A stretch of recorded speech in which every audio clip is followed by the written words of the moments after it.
வடகிழக்கு பருவமழை தொடங்கி தொடர்ந்து மழை பெய்து சென்னை புறநகர் பகுதிகளில் 3வது நாளாக தொடர்ந்து விட்டு விட்டு கனமழை பெய்து வருகிறது. இதன் தொடர்ச்சியாக தாம்பரம், பெருங்களத்தூர், வண்டலூர், முடிச்சூர், சேலையூர் மற்றும் குரோம்பேட்டை, பல்லாவரம், பம்பல் மற்றும் ஆடம்பாக்கம், செம்பாக்கம் உள்ளிட்ட இந்த பகுதியில் தான் மழை பெய்கிறது.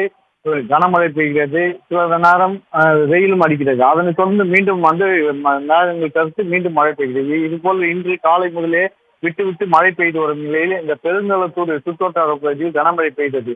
1 மணி நேரமாக பெய்த அந்த கனமழை காரணமாக இந்த பெருங்களத்தூரிலிருந்து சதானந்தபுரம் செல்லும் சாலையில் வந்து சுமார் ஒரு முழங்கால் அளவுக்கு நீர்த்தேக்கம் ஏற்பட்டது.